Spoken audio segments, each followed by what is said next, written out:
இது வந்து சாட்டர்டே அன்னைக்கு எடுத்த வீடியோ தான். எவ்ரி சாட்டர்டே எங்க ஊர்ல வந்து சந்தை போடுவாங்க. உங்க ஊர்ல எந்த கிழமையில சந்தை போடுவாங்கன்னு எனக்கு மறக்காம கமெண்ட் பண்ணுங்க. இந்த சாட்டர்டே வந்து நானும் என் மாமாவும் தான் சந்தைக்கு போயிட்டு வந்திருந்தோம். பாருங்க நான் சொன்ன போன சந்தை வீடியோல நான் சொல்லியிருந்திருப்பேன். நானும் மாமா சந்தைக்கு போயிட்டு வந்தோம்னா ரொம்ப ஃபன் பண்ணிட்டு எடுத்து வச்சுட்டு இருப்போன்னு. ஏன்னா மாமா வந்து இந்த மாதிரி ஹாலில் இங்கே உட்காந்துப்பாங்க. எல்லா பொருளையும் எடுத்து எடுத்து அடுக்கி வைக்க ஆரம்பிச்சிருவாங்க. நான் அதுக்கப்புறம் எல்லாத்தையும் கொண்டு போய் ஃப்ரிட்ஜில் ஸ்டோர் பண்ணுறது, அந்தந்த இடத்துல அதை வைக்கிறது நான் செய்வேன்.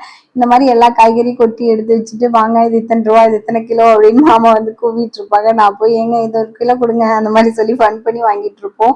சைல்டுஹுட் மெமரிஸ் வந்து ரீக்ரியேட் பண்ணிட்டு. நெக்ஸ்ட் வந்து வெஜிடபிள்ஸ் எல்லாம் ஃப்ரிட்ஜில் ஸ்டோர் பண்ணுறதுக்கு நான் இந்த மாதிரியான ஒரு ஜிப்லாக் கவர் தான் யூஸ் பண்ணுறேன். பட் 1 இயரா யூஸ் பண்ணுறேன், நல்லா தான் இருக்குது. பட் எனக்கு வந்து இந்த மெத்தட் பிடிக்கல, நான் வேற மாதிரி பண்ணலான்ட்டு இருக்கேன். நெக்ஸ்ட் ரெகுலராக எப்பவுமே ஒரு தாத்தா கடையில் பூ வாங்குவேன். பூ வாங்க போனால் அவர் எனக்கு ஃப்ரீயாக தலைக்கு பூ கொடுத்துருவாரு, அதுவும் வச்சுட்டு. நெக்ஸ்ட் அம்மா எனக்கு வாட்டர் ஆப்பிள் வாங்கிட்டு வந்திருந்தாங்க, அதையும் பார்த்துட்டு இருந்தேன். நெக்ஸ்ட் வீட்டுக்கு வந்து சின்ன வெங்காயம் வாங்கியிருந்தேன். இது கண்டிப்பாக 2 வீக்ஸ்க்கு மேலே வரும். ஸோ நிறையாவே வாங்கிட்டு வந்துட்டோம். அப்புறம் கொஞ்சம் கொஞ்சம் 10 ரூபா பொருள், அதுக்கப்புறம் வீட்டுக்கு தேவையான ஸ்நாக்ஸ், இந்த வாரப்பூரா டீல தொட்டு சாப்பிட்றதுக்கு வந்து வரிக்கி, அப்புறம் வந்து ஸ்நாக்ஸாக முறுக்கு எல்லாம் வாங்கிட்டு வந்திருந்தோம். எல்லாத்தையும் எடுத்து அரேஞ்ச் பண்ணிட்டு இருக்கேன். அதுக்கப்புறம் மாமா எல்லாத்தையும் நான் பண்ணுற கேப்லேயே வந்து எனக்கு எல்லாம் பேக்கெட்டில் போட்டு கொடுத்துட்டாங்க. நெக்ஸ்ட் ஸ்வீட் கார்ன் வந்து பாப்பாவுக்கு ரொம்ப பிடிக்குது, அதுவும் வாங்கியிருந்தேன். அப்புறம் கொஞ்சம் கருவாடு, பூண்டு, வெளியே வைக்கிற பொருளெல்லாம் எடுத்து ஆர்கனைஸ் பண்ணிட்டு இருந்தேன். இந்த வாரம் பெரிய வெங்காயம் வாங்கலை, சரி இருக்குன்னு சொல்லிட்டு சின்ன வெங்காயம் மட்டும் வாங்கிட்டு வந்தாச்சு.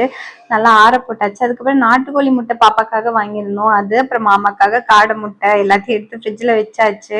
அதுக்கப்புறம் இந்த வாரம் தக்காளி ரொம்ப சூப்பராகவே இருந்துச்சு. 1 கிலோ 2 கிலோ வாங்கிட்டு வந்துட்டேன் தக்காளி. நெக்ஸ்ட் வந்து ஃப்ரூட்ஸ் எல்லாம் பாப்பாக்காக வாங்கிட்டு வந்திருந்தேன். நாங்கள் அதிகமாக சாப்பிட மாட்டோம், பாப்பாக்காக மட்டுமே தான் நாங்கள் ஃப்ரூட்ஸ் வாங்குவோம்.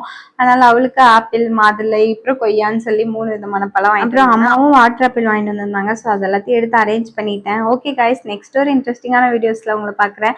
மறக்காம நம்ம சேனலை சப்ஸ்கிரைப் பண்ணி வச்சிருந்தீங்கன்னா தான் நான் போகிற வீடியோஸ் உங்களுக்கு வரும். ஸோ சப்ஸ்கிரைப் பண்ணிருங்க.